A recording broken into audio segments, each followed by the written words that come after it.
Dutiyampi dhammang saranang gacchami. Dutiyampi sanghang saranang gacchami. Tatiyampi buddhang saranang gacchami. Tatiyampi dhammang saranang gacchami. Tatiyampi sanghang saranang gacchami. Saranang sampunnam Panatipata veramani sikkhapadan samadhiyami.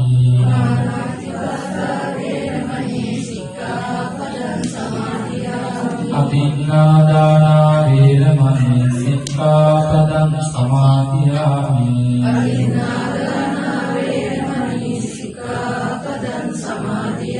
Kāmesu miccācārā veramani sikkhapadan samadhiyami.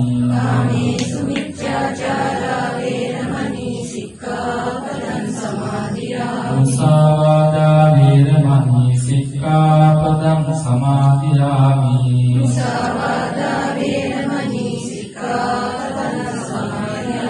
Surāmērē majjapamā dakkānā veramani sikkhapadan samadhiyami.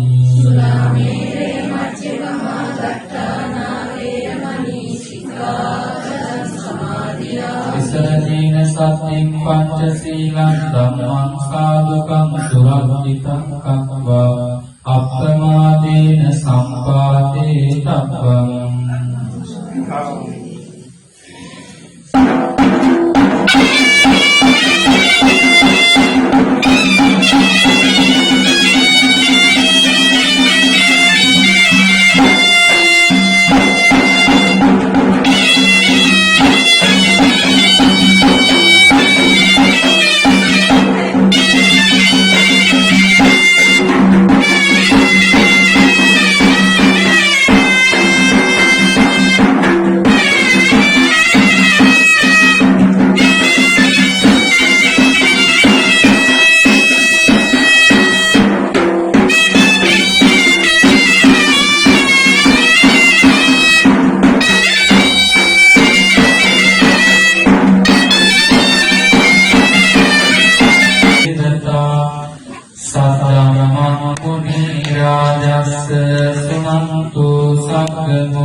පින්නතුන් බලාපොරොත්තු වන අද දවසේ මේ නිවසේ නමෝ එකතු වෙලා භාග්‍යවත් බුදුරජාණන් වහන්සේ ඔබ අප කෙරෙහි අනුකම්පාවෙන් වදා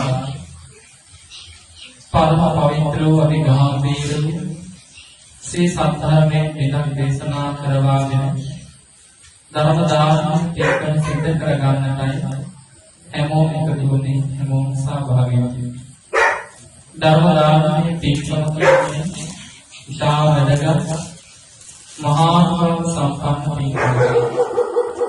ඒ පින්කමේ ආනිසංස වැඩි වෙන්නේ බණ ඇහුවොත් ධර්ම ශ්‍රවණය කරනකොට. දේශනා සංවිධානය කළාට තියෙනවා. හැබැයි ධර්ම ශ්‍රවණය කරන විතරයි ඒ ආනිසංස විපුල බවට, මහත් බවට, මහා ආනිසංස බවට පත්.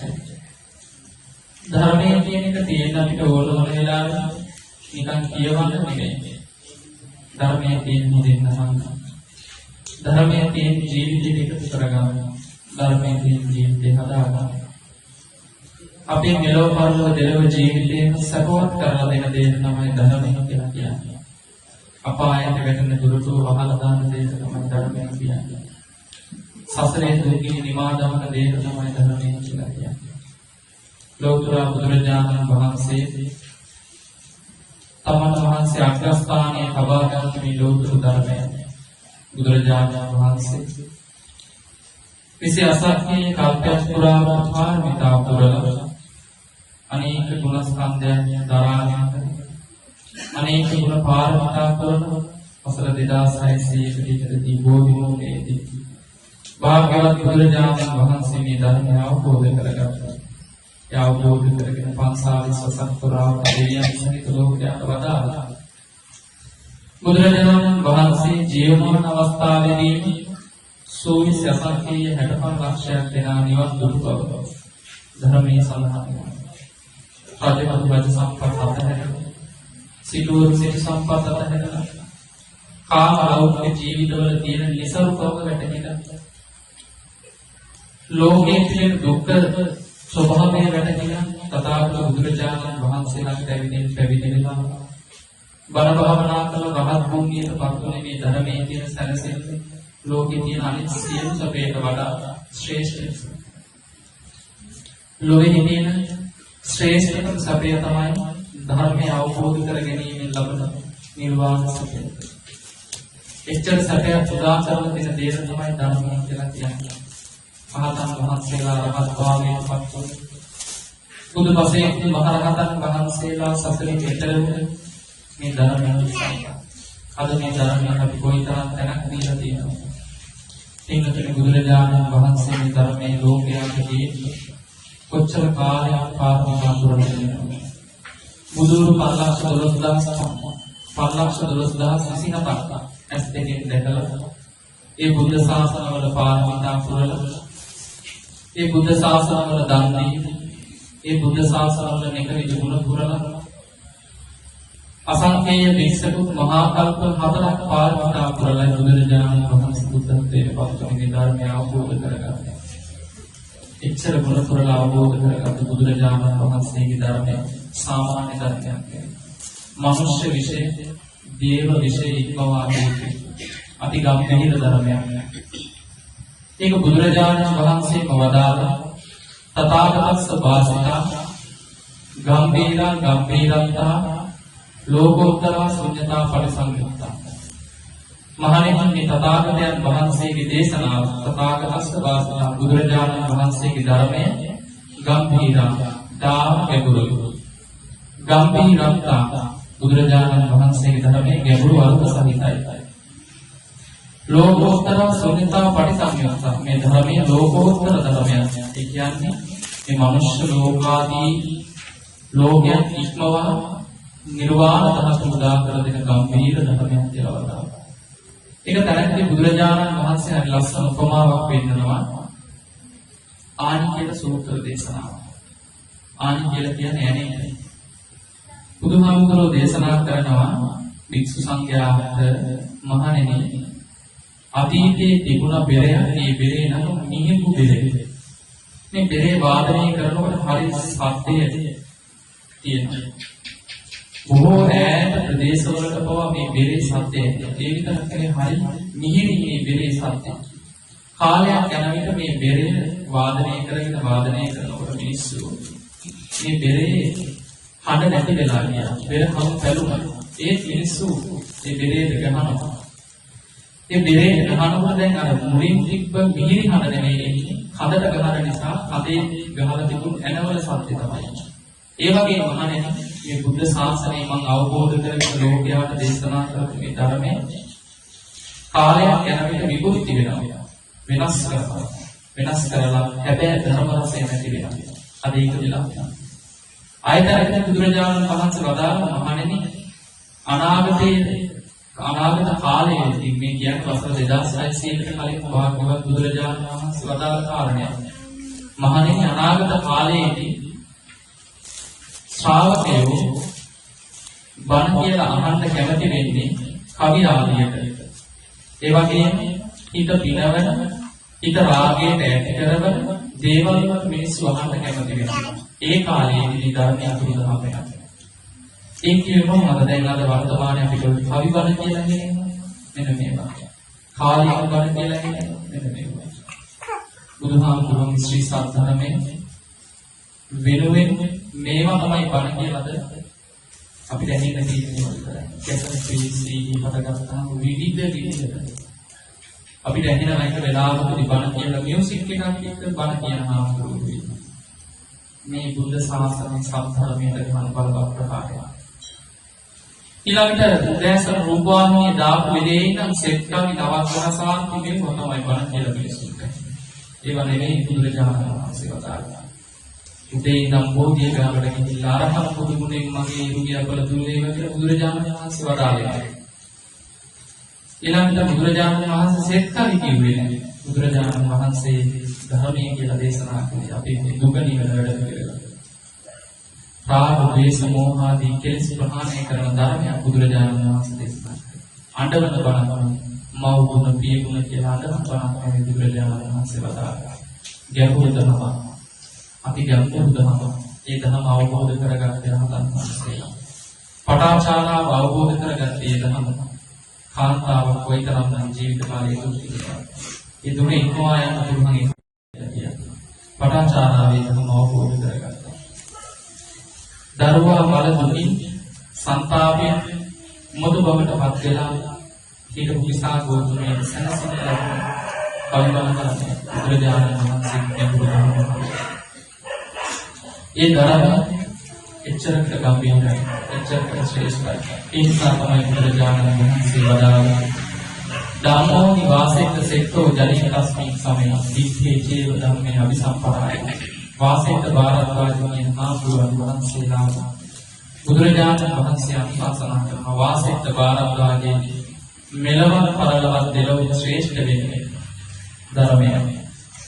මේ ධර්මය අවුරුදු 2600ක් කියන්නේ තව දීර්ඝ කාලයක් ඉන්නේ වෙනකොට මේක වෙනස් වෙන්නද කියලා කියනවා.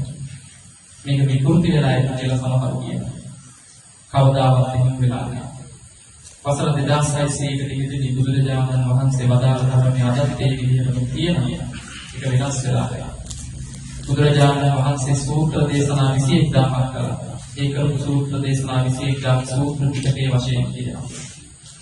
දීඝනිකාය, මජ්ක්‍ධිමනිකාය, සංයුත්ත නිකාය, උද්දක නිකාය, අංගුත්තර නිකාය ආදී වශයෙන් නිකාය 5කට කොටස් 5ක ග්‍රන්ථ 5ක ඒ ධර්මයේ 21000ක් බුදුරජාණන් වහන්සේ භික්ෂුන් වහන්සේලාට, භික්ෂුණීන් වහන්සේලාට සංවරය පිණිස උපසම්පදා සීලය අනුශාසනා කරපු විනය දේශනා 21000ක් තියෙනවා. සූත්‍ර දේශනා 21000යි, විනය දේශනා 21000යි, විතර 42000යි. අභිධර්ම පිටකයේම විතර 42000ක් තියෙන ධර්මස්කන්ධය. එතකොට 42000යි 42000යි 84000. ඉතින්මයි ධර්ම හැදෙන්නේ. සමහර ලංකාවේ සමහර හාමුදුරුවෝ සමහර ගිහියෝ කියන අභිධර්ම දේශනා කරලා නැහැ කියන්නේ. බුදුරජාණන් වහන්සේගේ 84000ක් ධර්මස්කන්ධේ ගැඹුරු කොටස තමයි අභිධර්මයේ කියලා කියන්නේ. වැඩිම ප්‍රමාණයක් කියන්නේ අභිධර්මය. මේ ධර්මයේ එදා බුදුරජාණන් වහන්සේ දිව්‍ය ලෝකේ දේශනා කළ අභිධර්මය. ඊට පස්සේ දිව්‍ය ලෝකේ අභිධර්මයේ දේශනා කරනවා. දිව්‍ය ලෝකේ විනාඩි 12 මනුස්ස ලෝකේ මාස 3ක් වස්සාන කාලයේ. අකුසල් කරන්නේ නැත්නම් ප්‍රඥාවන්ත. සීලය තුල පිළිදලා ඉන්නවා නම් එයා ප්‍රඥාවන්ත. එවැනි අයට තමයි බුදුරජාණන් වහන්සේගේ ධර්මය. ඒ නිසා බුදුරජාණන් වහන්සේගේ ධර්ම කියලා කියාගෙන ලේබල් ගහගෙන ඔය විනාශන ඒවා මුගේ වැරදියට පහඩුකම් කියලා රවට්ටන ඒවා. ඒ වගේම අඬවන බණ, නලවන බණ මෙන්න මේවා සම්මා සම්බුද්ධ වචනය නෙවෙයි. ඒවා කියන අයටත් ඒවා සංවිධානය කරන අයටත් කින වෙනකොට මහා පාප කර්මයක් රැස් වෙනවා. ඒ පාප කර්මය ආදීනවේ පිටින් කියනවා නම් සංසාරයේ ආයේ බොහෝ කාලයක් යන්න වෙනවා. බුද්ධ කියන ධම්ම කියන සංඝ කියන වචනේවත් තුරුවන්ට වචනේවත් නැසෙ. ඒ කියන්නේ ධර්ම අවබෝධ කරගන්න බැරිවෙනවා. නිවැරදි ධර්ම කියලා වැරදි බණ සංවිධානය කරන්නේ කියලා. අපිට උනත් එහෙමයි. බුදුරජාණන් වහන්සේගේ බණපද හිතා මතා විකෘති කරන්න වෙනස් කරන්න. වික්ෂුන් වහන්සේලාට අයිතියක් දීලා නැහැ බුදුරජාණන් වහන්සේ. මොකද මේ ධර්ම බුදුරජාණන් වහන්සේ අවබෝධ කරගත්තා. බොහෝ විදලා ඇස්සිස් මස් වේදන් දීලා රාජ්‍ය දන් දීලා සමයන් සත්පාරමිතා කරලා රහතන් වහන්සේලා මේ ධර්ම අවබෝධ කරගෙන ජාත්‍ය ආදී සසර දුකින් නිදහස් වුණා. ඒ වගේම තමයි සංසාර දුකින් ඈතර වෙන්න තියෙන එකම මඟ මේ අපි නිදින දුක් වලින් නිදහස් වෙන්න තියෙන එකම මාර්ගය තමයි මේ ශ්‍රී සම්බෝධි. අනේ හිත තමයි සබ්බ දාන ධම්ම දාන දිනාදී ඔක්කොම දාන වලට වඩා දිනන දාන මහා දාන ධර්ම දාන කියලා බුදුරජාණන් වහන්සේ වදාළා. සියලුම දානයන් අභිභවනය කරන සියලුම දානයන් පරාජය කරලා දිනන දානය තමයි ධර්ම දානය කියලා කියන්නේ. ඒකට උපමාවක් වෙන්නවා මේ ධර්මයේ. මුළු සක්වල පුරාම බුදුපසේ මහරහතන් වහන්සේලා වඩා වැඩ දුවලා උන්වහන්සේලා චීවර පින්දපාත සේනාසන ගිලන්පස කියන සිව්පසේ කවුරු හරි කෙනෙක් උපස්ථාන කරනවා. ලක්ෂ කෝටි ගණනක් බුදුපසේ මහරහතන් වහන්සේලාට චීවර පින්දපාත සේනාසන ගිලන්පස කියන සිව්පසේ මහා දානයක් දෙනවා නම් ඒ දානේ ආනිසංස හිතන්න බෑ. ඒ කියන්නේ බුදුරු වෙන්නෙක් නෙවෙයි. පසේ බුදුරජාණන් වහන්සේලා එක නමකට නෙවෙයි. රහතන් වහන්සේලා එක නමකට නෙවෙයි. කෝටි ලක්ෂයකට. එහෙම කෙනෙක්ට කරන්න බෑ. නමුත් උපමාවක් කියන්නේ යම් කිසි කෙනෙක් බුදුපසේ මහරහතන් වහන්සේලා කෝටි ලක්ෂයකට මේ සක්වලේ වඩා වැඩ ඉඳවලා සිවුරු වලින් දානයෙන් ගිලන්පසින් ආරාම පන්සල් හදලා පූජාවක් කරනවා නම් ඒ ආනිසංස මහත් බලයි. හැබැයි මේ මහා දාන මහා පීඨම ආනිසංස දෙවෙනි තැනට යනවා කියනවා එක බණපදයක් අනුශාසනා කරන ධර්ම දාන පීඨම ඉස්සරහ. උච්චරකල ධර්ම දානමේ පීඨම ආනිසංස දියුණු ප්‍රබලයි කියලා බුදුරජාණන් වහන්සේගේ ධර්ම තුල සඳහන් වෙලා තියෙනවා. නිකම් පිරිකරක් පූජා කරනවට වඩා ධර්ම පරිස්කාරයක් පූජා කරනකොට ඒකේ ආනිසංස වැඩි. මොකද හේතුව ඒ පරිස්කාර පූජාව කරන්නේ ලෞතර බුදුරජාණන් වහන්සේට. ශ්‍රී සද්ධර්මයට ආර්ය සංඝරත්නයට. නිකම් පිරිකරක් පූජා කරනවට වඩා දානක දේවා සාංගීක දානක දේවා ඒ සියලුම පිරිකර පූජාවකට වඩා වැඩිම ආනිසංස තියෙන්නේ ධර්ම දේශනාවක් අවසානයේ කරන පරිස්කාර පූජාවේ ආනිසංස. මොකද ඒක ධර්ම පූජාවක් නිසා, ධර්මයේ කරන පූජාවක් නිසා, ධර්මයේ කරන ගෞරවාදර භක්තිය නිසා, ඒක බුදුරජාණන් වහන්සේට කරන ගෞරවයක් නිසා ඒකේ ආනිසංස මහත්ඵලයි මහානිසංසය. හෙට කරන දානට වඩා වැඩි ආනිසංස තියෙන අද කරන බත් මිනිස්සු එක කියන දාන්නේ නැහැ. හැමෝම මහන්සි වෙන්නේ පහවදා පින්කම මේ උසස් විදිහට කරන්න ඕනේ. හැබැයි වැඩිපුරම ආනිසංස රැස් වෙන පින්කම මොකක්ද කියලා තරාදීකට දැම්මොත් සාංගීක දානෙට බණතරයි. මේ දෙකෙන් කෝකෙද වැඩි ආනිසංස තියෙන්නේ කියලා බැලුවොත් වැඩි ආනිසංස තියෙන්නේ මේ රාත්‍රියේ කරන ධර්ම දේශනාව. හැබැයි ඒකේ තියෙන පොඩි කරුණු ටිකක් ඒ කරුණු ටික එකතු වුණොත් විතරයි ආනිසංස වැඩි වෙන්නේ. මොනවද ඒ? අපි මේ ධර්ම දේශනාවේ පින්කම ශ්‍රද්ධාවෙන් ගෞරවයෙන් සංවිධානය කරනවා. ඊටාම ශ්‍රද්ධාවකින් තාම භක්තිය තාම ගෞරවයෙන් පින්නතුන් ධර්ම දේශනාව දේශකයන් වහන්සේ වැඩම කරනකොට ලස්සනට පාර සකස් කරනවා පාවඩ එළනවා. ඒ වගේම පහන් දල්නවා දේශි පූජා පවත්වනවා ධර්ම මණ්ඩපයක් මේ හැම එකක් අස්සෙම මහා පිනක් රැස් වෙනවා. උඟක් අය ඒක ගැන දන්නේ නැහැ. දැනගත්තත් කරන්න උනන්දුවක් නැහැ. ඊටාම ගෞරවයෙන් ධර්ම මණ්ඩප කරනකොට ඉතාම ලස්සනට පිළිවෙලට ධර්මාසන සකස් කරනවා. මේ හැම එකකින් අපි තුලින් විද්‍යමාන වෙන්නේ ප්‍රකට වෙන්නේ භාග්‍යවතුන් වහන්සේගේ ධර්මයට තියෙන අපේ ගෞරවය. පින්වත්නි බුදුරජාණන් වහන්සේගේ ධර්මයට මේ හැම ගෞරවයක් කරන්නේ. මේ වඩින ආඳුරවන්ට නෙවෙයි. මොකද වික්ෂුන් වහන්සේ නමක් වේවා කාටත් කියන්නේ කෙස් ලොම් නියත සම්මාස්නහර ඇට නිදුළු ආදී දෙතු සිතුප කොට මේ දෙති සිතුප වලට නෙවෙයි මේ ගෞරවය කරා ලෝතුරා බුදුරජාණන් වහන්සේ වාඩි වන ආම්දුරන්ට කොයි පන්සලේ ස්වාමීන් වහන්සේ ධම්ම දේශනාවට වැඩිය ආරාමෙ වෙන්න පුළුවන් අස්තෝප වෙන්න පුළුවන් පන්සලේ වෙන්න පුළුවන් ධර්ම ගෞරවයෙන් තියෙනවා ඒ ධර්ම ගෞරවයේ කාතුල තියෙනවා ධර්ම දේශනාව සංවිධානය කරන අය.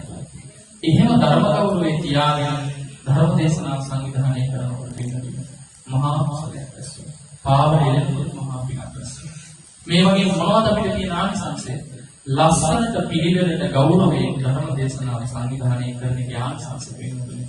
ඉක්මන් භවයකදී සැප සහගත ප්‍රතිපදාව තමන්ට ධර්ම අවබෝධ කරගන්න මේ කුසලය හේතු වස්වානවා.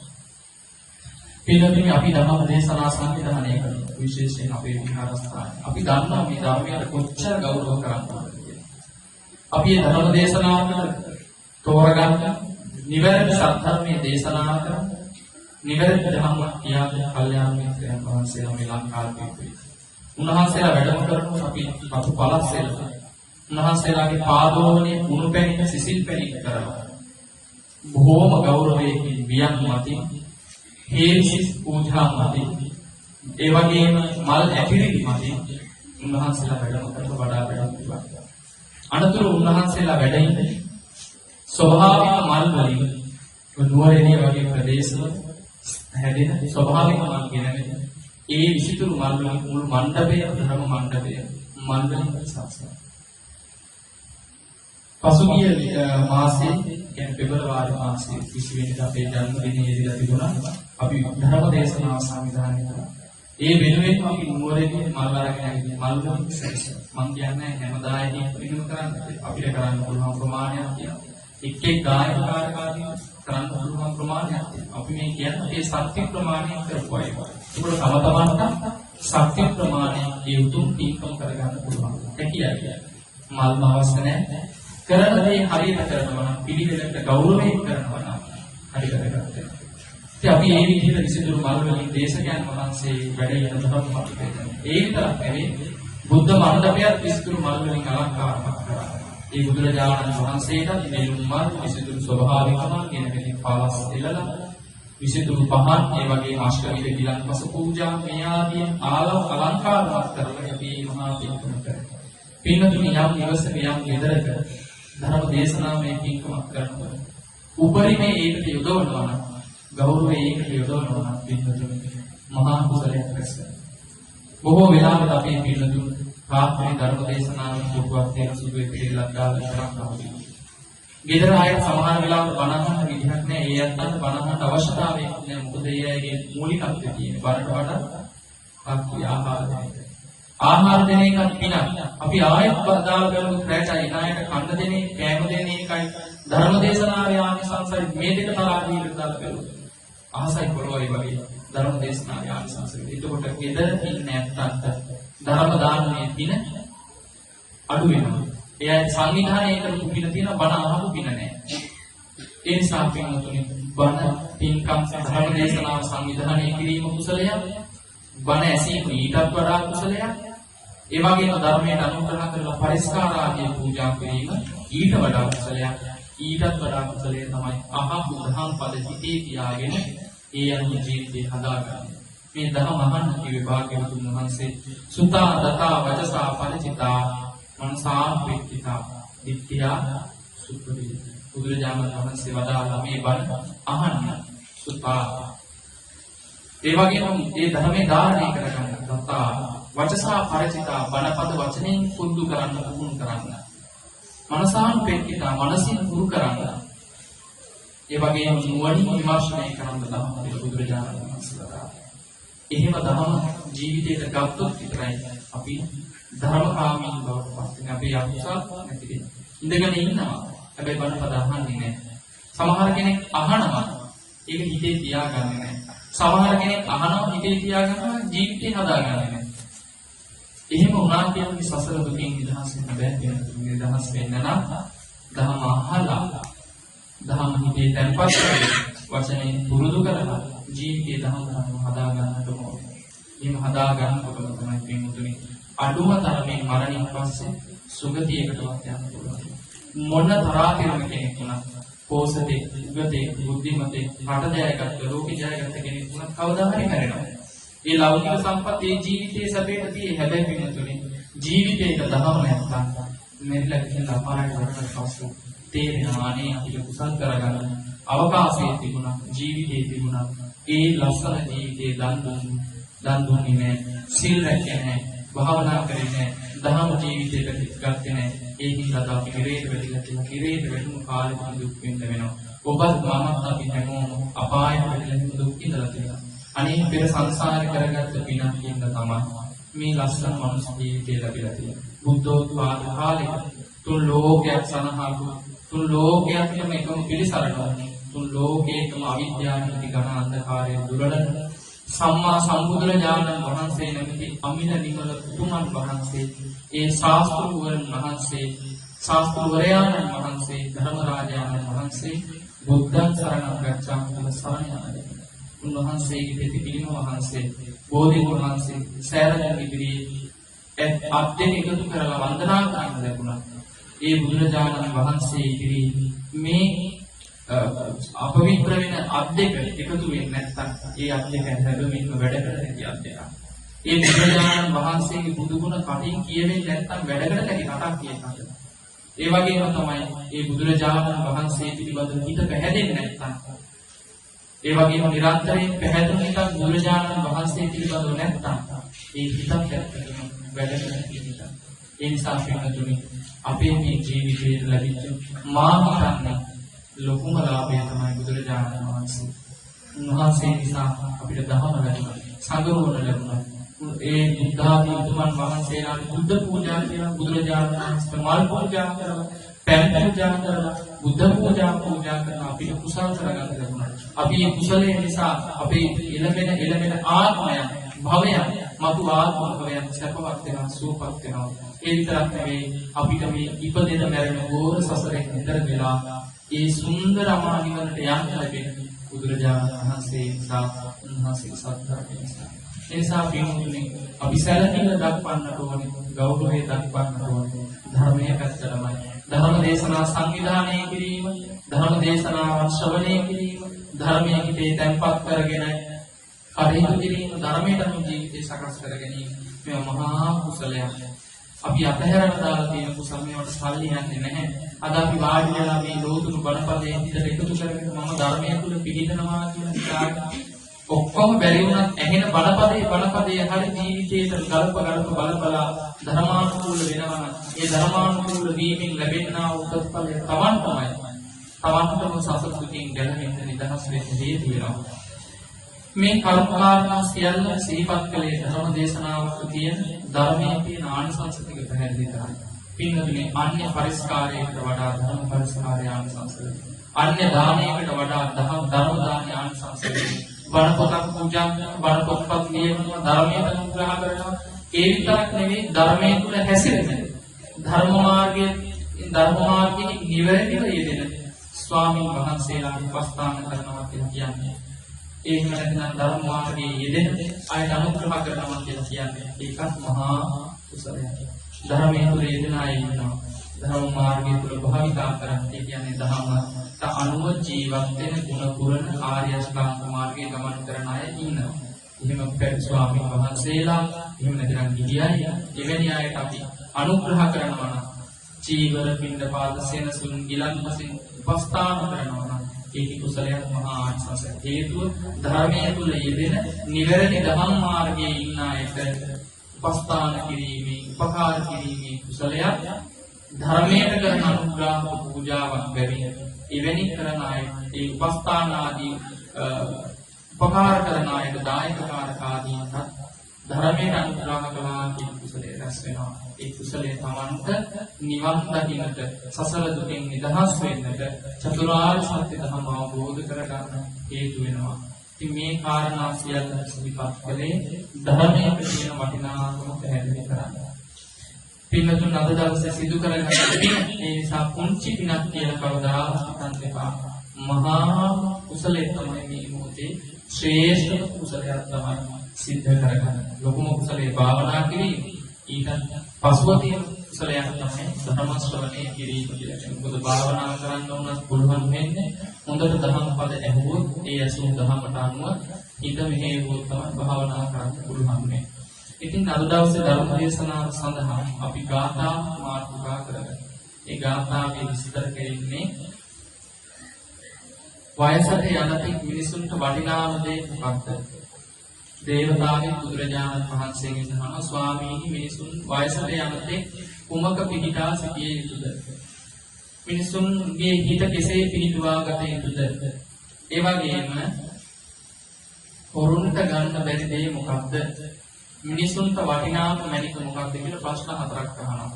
වයසට යනතෙක් කෙසේ සිටිය යුතුද? හිත කෙසේ පිහිටුවා ගත යුතුද? ඊළඟට හොරුන්ට ගන්න බැරි දේ මොකක්ද? මිනිසුන්ට වටිනාම මැනික මොකක්ද කියලා ප්‍රශ්න හතරක් අහනවා. ඒකෙන් පළවෙනි ප්‍රශ්නය තමයි කිංසු ව්‍යාධ ජරාසාව. අපි පළවෙනි ප්‍රශ්නය ගැන විතරයි විස්තරයක් කරන්න බලාපොරොත්තු වෙන්නේ. බුදුරජාණන් වහන්සේගෙන් දේවතාව අහනවා ස්වාමීන් භාග්‍යවතුන් වහන්සේ වයසට යනතෙක් කෙසේ සිටියේ යුතුද? බුදුරජාණන් වහන්සේ වදාලා සීලං යා ජරාසාව සිල්වත් වීමයි යහපත් කියලා වදාලා. ඒ කියන්නේ වයසට ගියාට පස්සේ නෙමෙයි එහෙම හරි ප්‍රශ්නයක් නැහැ. වයසට යනතෙක් බැරි ගෙහෙන තෙක් අතපය වාරු නැති වෙන තෙක් සිල්වත් වීමමයි බුදුරජාණන් වහන්සේ වැදගත් කියලා හොඳයි කියලා වදාළා.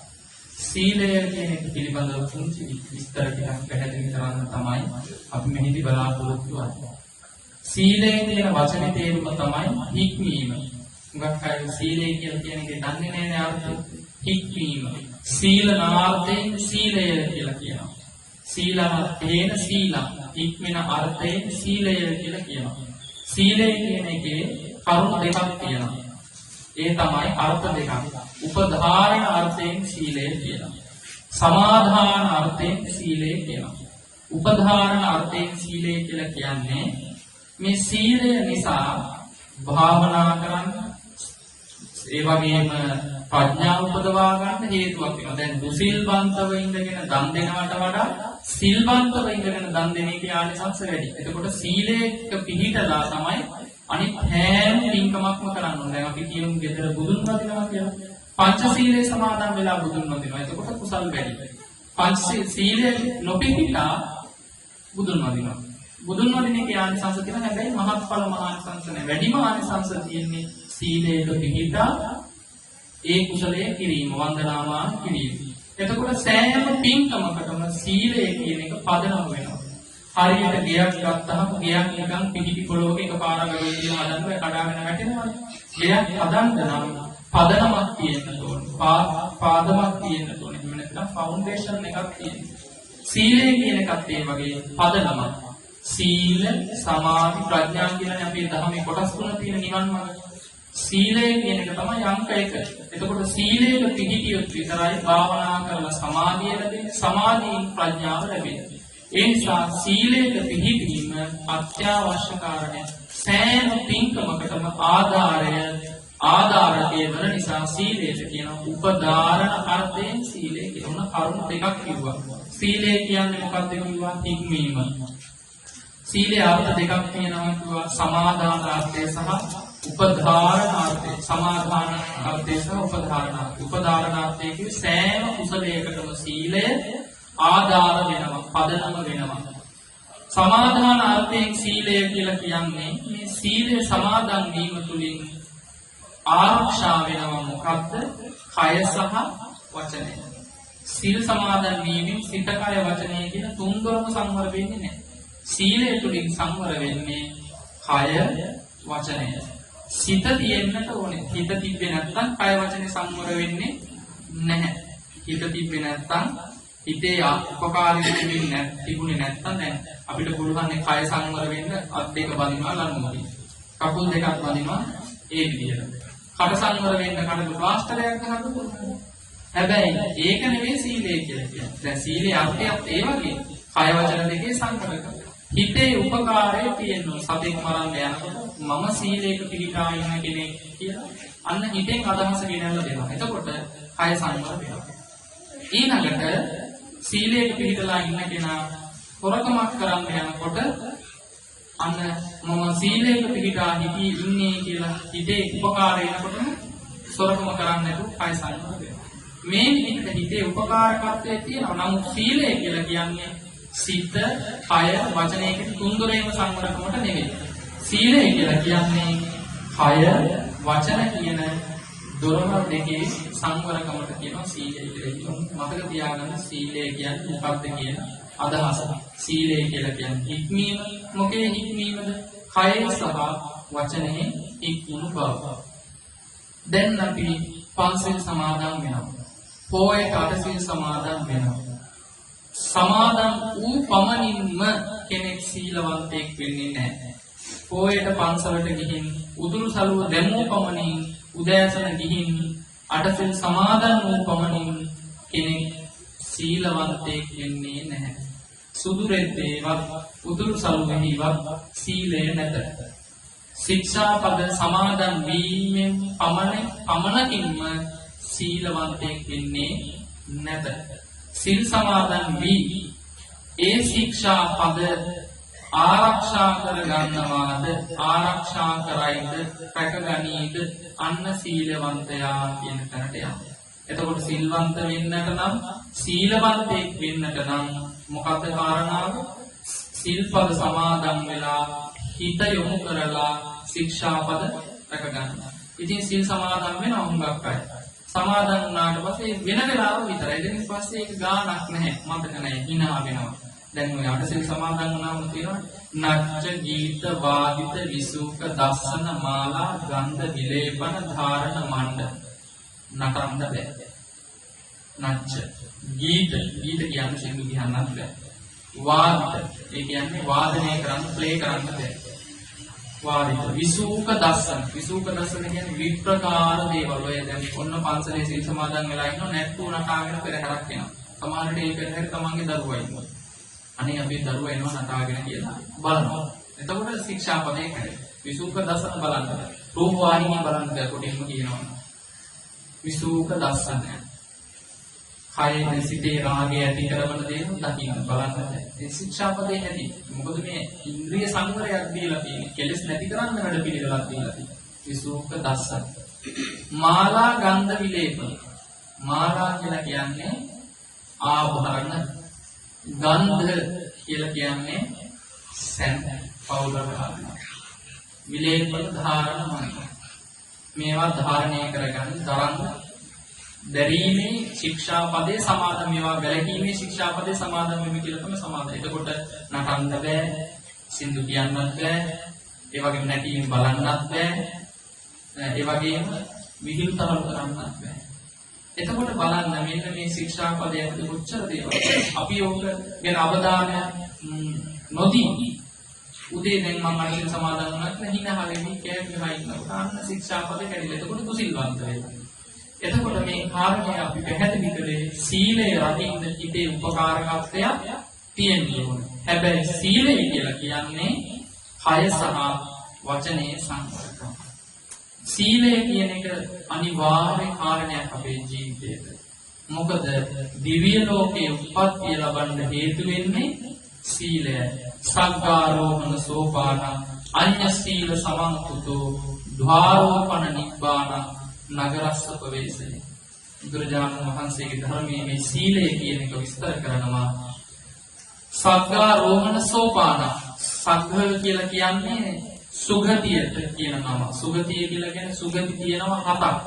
සප්තවිධ කාමස්වර්ග කියනවා. සුගති හත තමයි දිව්‍ය ලෝක 6යි මනුෂ්‍ය ලෝකයයි. එතකොට සුගතිය දිව්‍ය ලෝකෙ ඉපදෙන්න සෝපානයක් එහෙම නැත්නම් හිමිමගක් වගේ තමයි සීලය කියන්නේ. අන්‍ය සීල සමන්තු සීලය හා සමාන දෙයක් නැහැ.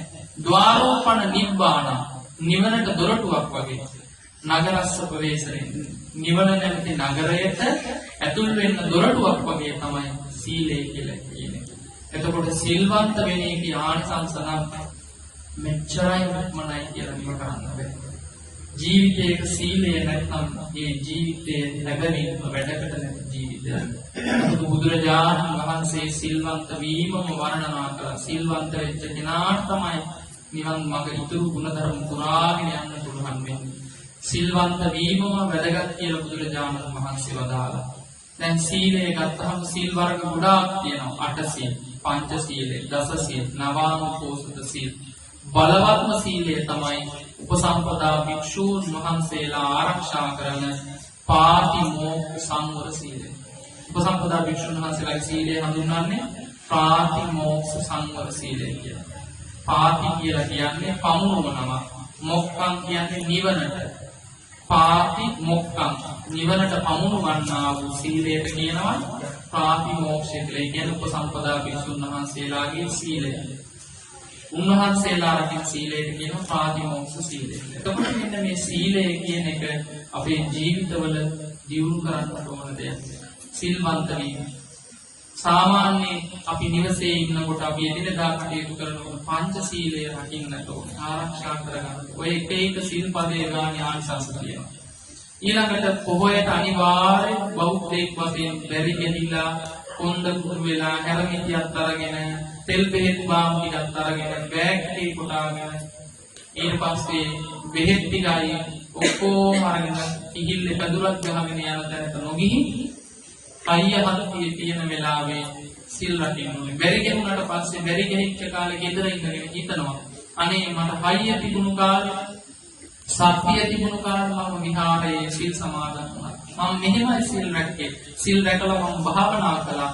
මම ඒ සිල් සමාදන් වෙලා ඉඳගෙන බුදුන් වැඳා. ඒ සිල් සමාදන් වෙලා ඉන්න කාලේ ධර්මය හොඳට ඉගෙන ගත්තා. මේකම ගෙදර ඉඳන් බැරි ගෙහිච්ච කාලේ ගෙදර ඉඳන් හිතනවා.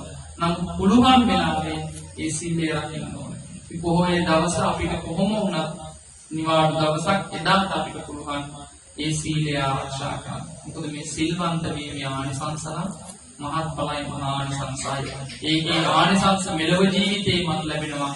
මෙලව ජීවිතේටත් වඩා පරලොව ජීවිතේදී ආනිසංස වඩා වැඩි ලැබෙනවා. සීලය කියන එක හැම කෙනාගේම ජීවිතයේ තියෙන තුන. ඉක්මීමනේ සීලය කියන්නේ. ශික්ෂාපද සමාදානයේ පමණින් කෙනෙක් සිල්වන්තයෙක් වෙන්නේ නැහැ. සිල් පද ගැන හිත යොදාගෙන හිටියොත් තමයි සිල්වන්තයෙක් වෙන්නේ. අපි ලංකාවේ ඉස්තර අතීතේ එක්තරා ආරණ්‍යයක් තිබුණා. ඒ ආරණ්‍යයේ රහතන් වහන්සේ නමක් හිටියා. මේ ආරණ්‍යයට නිරන්තරයෙන් යන දායක මහත්තයෙක් උපාසක මහත්තයෙක් හිටියා. ඒ උපාසක මහත්තයා හැමදාම මේ ස්වාමින් වහන්සේ රහතන් වහන්සේ හමු වෙලා වන්දනාමාන කරලා අවවාද අනුශාසනා කරනවා. දවසක් තමයි උපාසක මහත්තයා කැලේට දර කඩන්න යන්න පිටත් වෙනවා. කැලේට යන අතර වාරේ පොරවත් අරගෙන ගියේ අර ආරණ්‍ය සේනාසනය ළඟ. එතුමාට හිතුණා ස්වාමීන් වහන්සේ බැලදකලා යන්න ඕනේ කියලා. ඒ ස්වාමීන් වහන්සේ රහතන් වහන්සේ නමක් ගල්ලෙන් වාසය කළේ. මේ උපාසකතුමා ගිහින් ස්වාමීන් වහන්සේට වන්දනා කළා. තමන්ගේ කරේ තිබුණු සරුවේද වන්දනා කරලා ස්වාමීන් වහන්සේත් එක්ක සතුට සාමීචි කතා කරලා ස්වාමීන් වහන්සේට දරකරන් දෙනවා.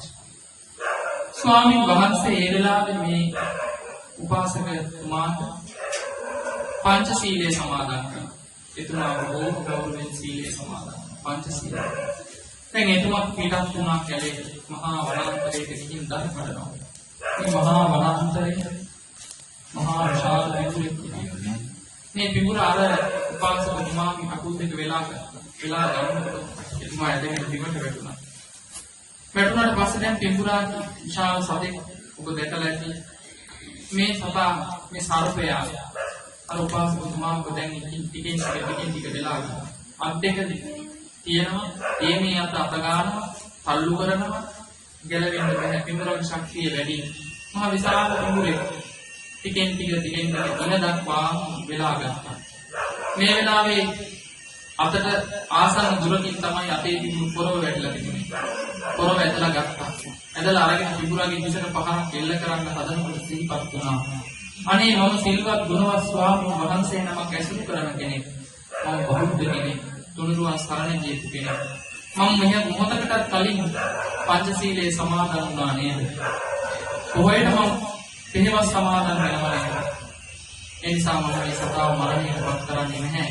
ප්‍රාණඝාතය නම් කරන්නේ නැහැ කියලා අදහසක් ඇති වුණා. ඇති වෙලා පුරවට හැරෙයි. ආයෙත් පිටුර පද කරනකොට ශරීරයේ බලවත් පද කරනකොට වේදනාවක් ඇති වෙනවා.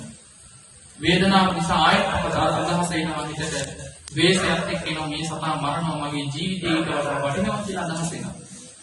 අදහස් එවිලා මරන්න පොරව අතට ගන්නකොට සීලේ ආනිසංස මතක් වෙනවා, ප්‍රාණඝාතය කිරීමේ ආදීනවේ මතක් වෙනවා. එහෙම ආදීනවේ මතක් වෙනකොට ආයෙත් පොරව අතහරිනවා. නැවත වතාවක් සතා සර්පයා ශරීරයේ දවට ගන්නකොට වෙලනකොට වේදනාව නිසා නැවතත් හිතෙනවා නෑ නෑ මේ සතා මරලා මගේ ජීවිතේ මේ විලායි වේද ගන්නවා ආරක්ෂා කරනවා. ආරක්ෂා කරනවා කියලා අදහස් කරගෙන තමන්ගේ පොළව අතහරගෙන ඉස්සර පහර එල්ල කරන්න හදනකොට නැවතත් කුසල් සිතින් සිහිපත් කරලා දෙනවා. සීලය රැකගත්තොත් මරුණත් මේ වෙලාවේ සුගතියමයි හිමි වෙන්නේ. යම් අයුරකින් මේ සතා මරණයටපත් කරලා මරණ වංචකයේදී මේ ප්‍රාණඝාත කුසලයේ සිටිනොත් මම නිරේත යනවා. මම මේ සතා මාව මරණයටපත් කරන වෙලාවේ මාව මරණ වෙලාවෙත් මේ සතා පිළිබඳව මෛත්‍රී සිතින් මේ සතා අභේදානෙ හිල්ල මම මැරෙන්නේ කුසල් සිතින්. හැබැයි මට ඊට වඩා සැප සුගතිය හිමි වෙනවා.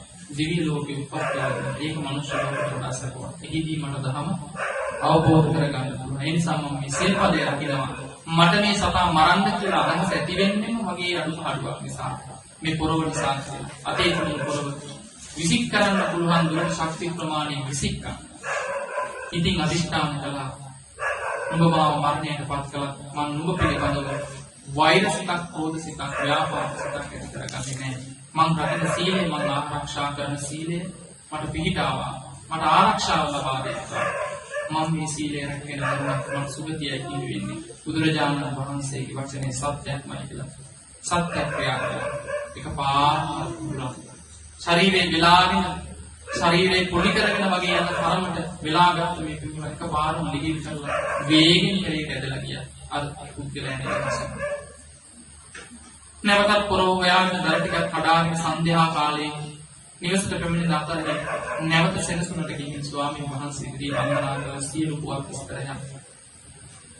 ඒ ස්වාමීන් වහන්සේට සැලකලා ස්වාමීන් වහන්සේ සාවධානව අහගෙන රහතන් වහන්සේ මේ උපාසක තැනට ප්‍රකාශ කරනවා මේ තමයි සීලේ දීර්ඝ වේදනීය කුසල විපාක සීල රැකීමේ ආනිසංසය.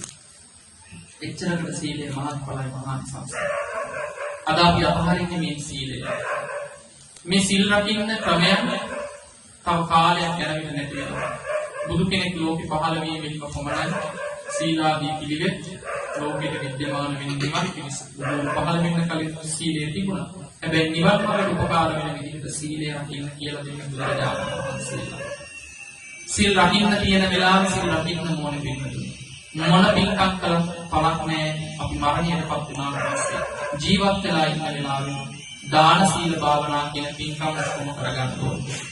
සාමාන්‍යයෙන් පින්වතුනි දන් දෙනවට වඩා මහා ආනිසංස තියෙන්නේ සීල් රැකගත්තා.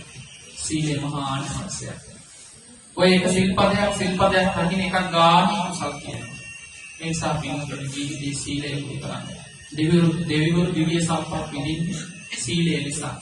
පින්තුන් දන්න ඇති කොළඹ වගේ ප්‍රදේශවල බොහෝ ධනවත් පවුල්වල ආදරයට ඇති කරන සාමාන්‍ය මිනිස්සුන්ට වඩා මේ අපි ගත කරන ජීවිතයට වඩා ඔවුන් සැප විඳිනවා.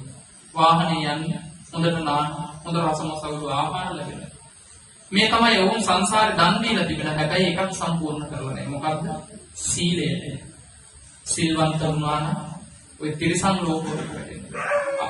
තිරිසන් ලෝකවලට වැටෙන්නේ තිරිසන් ලෝකේ ඉපදෙන්න සීලය වෙනවා. සීලය තියෙනවා.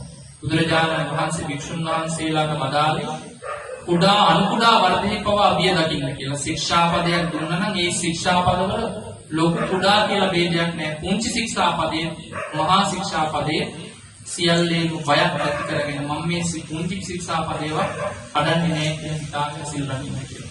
ඒ කියන්නේ වික්ෂුන් වහන්සේලාට මහා ශික්ෂාපද හැටියට දේශනා කරපු ඒවා කීපයක් තියෙනවා. සතර පරාජිකා සංඝාදිශේෂ කියලා. වික්ෂුන් වහන්සේලාගේ උපසම්පන්න වික්ෂුන් වහන්සේලාගෙන් කැඩෙන පුංචි ශික්ෂාපද තමයි තනකොළ ගහක් ගලවන එක. ඒ වගේම ගිනි ගොඩක් ගිනි තියෙන, කුණු ගොඩක් ගිනි තියෙන එක. මේවා ශික්ෂාපද මේවා කුණු ගොඩක් ගිනි තිබ්බොත් ස්වාමීන් වහන්සේලාගේ ශික්ෂාපද පුංචි ශික්ෂාපද කැඩෙනවා.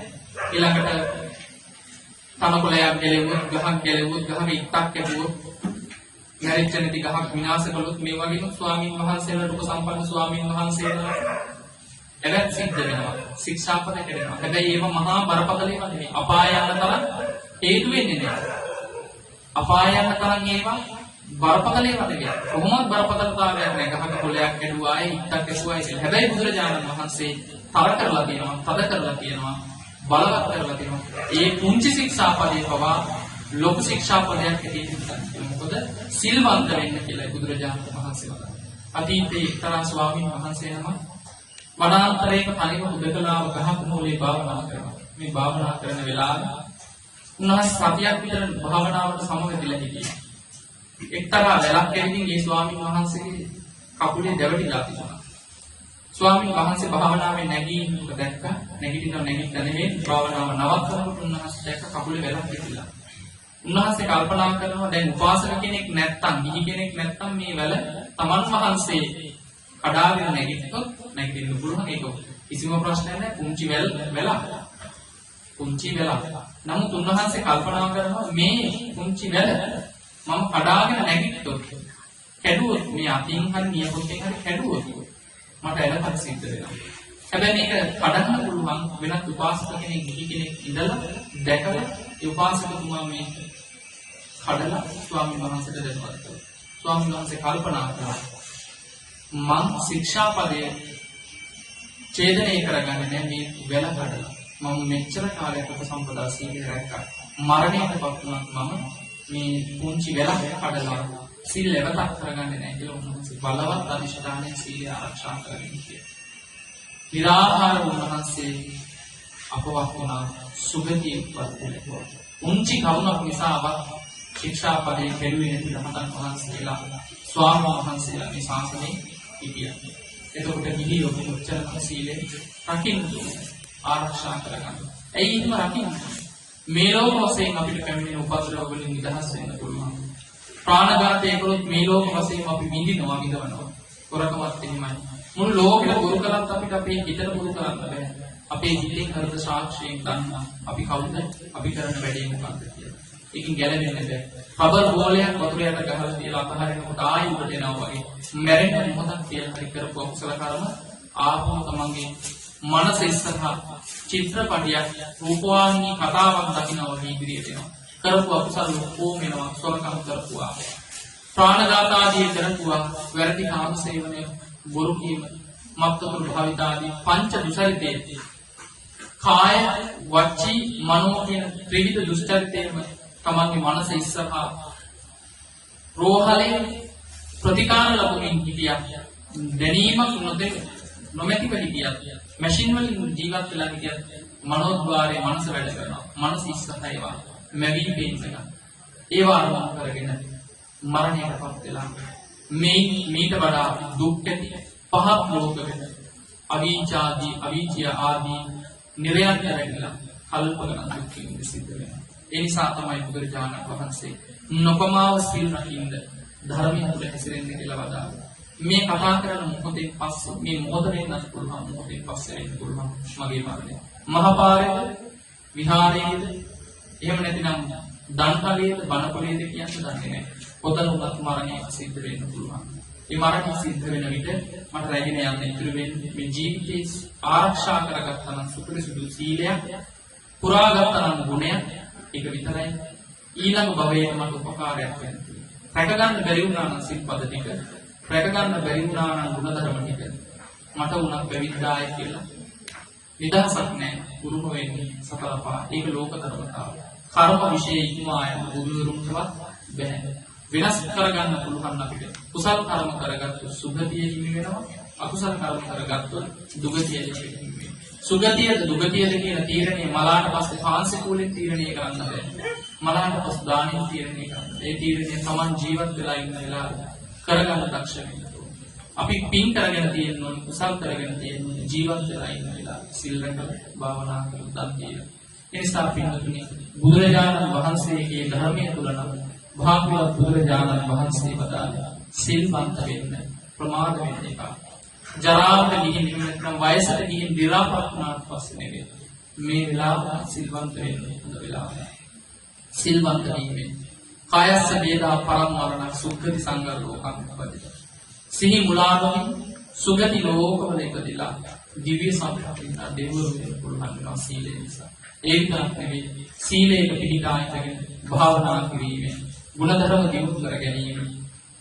සීලයක පිහිටා සතර සතිපට්ඨාන ආදී භාවනා පිළිවෙත් කර ගැනීම. මේ පංචස්කන්ධය මගේ කියලා අල්ලගෙන පංචස්කන්ධයේ ඇත්ත ඇති හැටියට දැකලා අනිත්‍ය දේ අනිත්‍ය හැටියට දැකලා දුක්ඛ දේ දුකක් හැටියට දැකලා අනාත්ම දේ අනාත්ම හැටියට දැකලා අවබෝධ කරගන්න පුළුවන්කම ලැබෙනවා. චතුරාර්ය සත්‍ය පව අවබෝධ කරගන්න ලැබෙන්නේ මනාව සීලාදී ගුණධර්ම පුරා ගන්න. ඒ නිසා පින්වතුනි අපි දක්ෂ වෙන්න ඕනේ සීල රකින්න. ගුණවන්ත වෙන්න. මේ කාරණේ සිහිපත් කරමින් සීලය පිළිබඳ විස්තර කළා වූ අනුශාසනා නිමා කරනවා. පින්වතුනි අදිෂ්ඨාන කරගන්න මේ ජීවිතේ මම සීල රකින්න කෙනෙක් සීලවන්තයෙක් වෙනවා. හතර පොයේම බැරි වෙනවා වෙන්න පුළුවන්. ගෘහස්ත කටයුතු නිසා, වැඩ කටයුතු නිසා. හැබැයි කොයි වෙලාවෙ මරණය එයිද දන්නේ නැහැ. එදාට අපිට ඉතුරු වෙන්නේ මේ සීලාදී ගුණධර්ම කරින් කරගත්ත කුසල් විතරයි. ඒ නිසා පින්වතුනි පුරවසලස්සක් පොහොයටවත් තමන්ට සුදුසු කියලා කැමතියි. නිවැරදි දහම් මඟ පුරා ගන්න සීලයට පිළිගන්න. සීලය රකින්න. ඒ සීලය අඩ රකින්න තැනට යන්න එපා. හුඟක් අය දැන් පුරු වේගන යනවා. හැන්දෑවට විතරයි.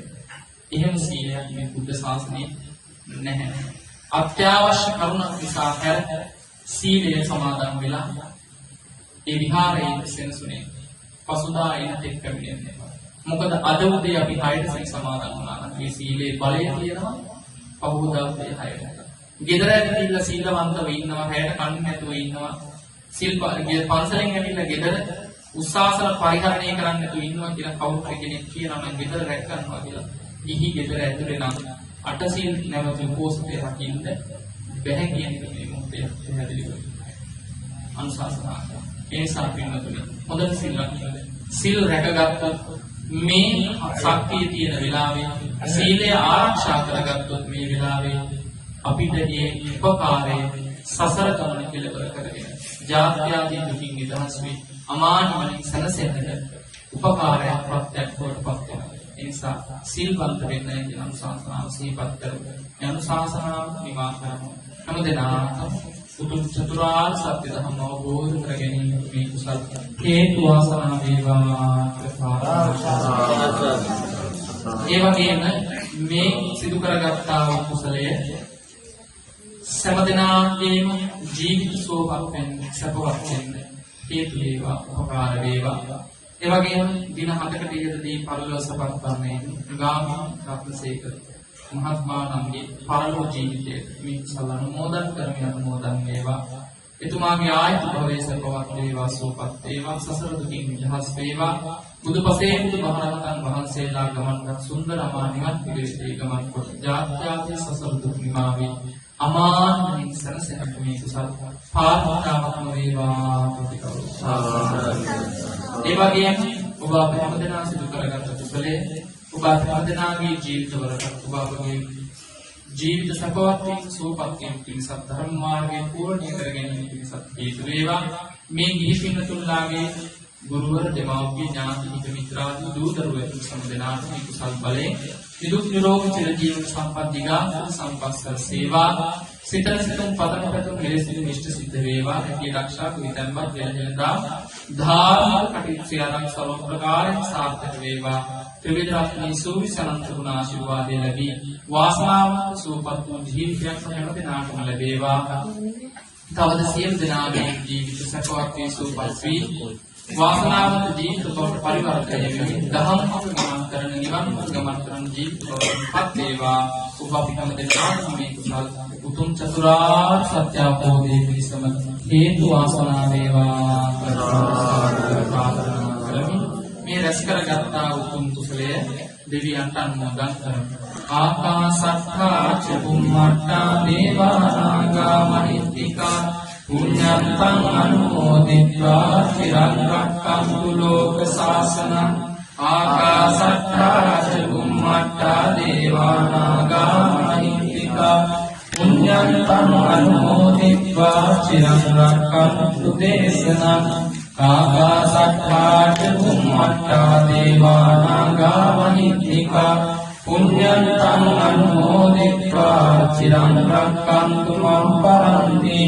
දේවෝ අස්ස සුභාරේන සස්්‍ය සම්පත්ති හේතුච පීතෝ භවතු ලෝකෝච රාජා භවතු ධම්මිකෝ බුදු සරණ වේවා සදහම් සරණ වේවා සංඝ සරණ වේවා මිතුම් සරණින් ජයම වේවා එම්දනා සම්මා සම්බුදු සරණයි විශේෂයෙන් අපි සිහිපත් කිරීමක් කරනවා එළඹෙන ජූලි 12 වෙනිදා ඓතිහාසික සේවාවේ මංගල මහා සෑරජානන් වහන්සේ අභියස ලලාට ධාතුන් වහන්සේ වැඩ සිටි මංගල මහා සෑය අභියස සුවිශේෂී සාරාණීය මහා පින්කමක් අප සිද්ධ කරනවා විසිතුරු මල් සුගන්ධ ධූප ප්‍රදීප බුද්ධ මණ්ඩප බුද්ධ පූජාවෙන් අලංකාරවත් වෙන සෑරජානන් වහන්සේ විදුලි ආලෝකයෙන් සහ කප්පුත් මල්ලාදී පූජාවෙන් පූජාවක් පවත්වමින්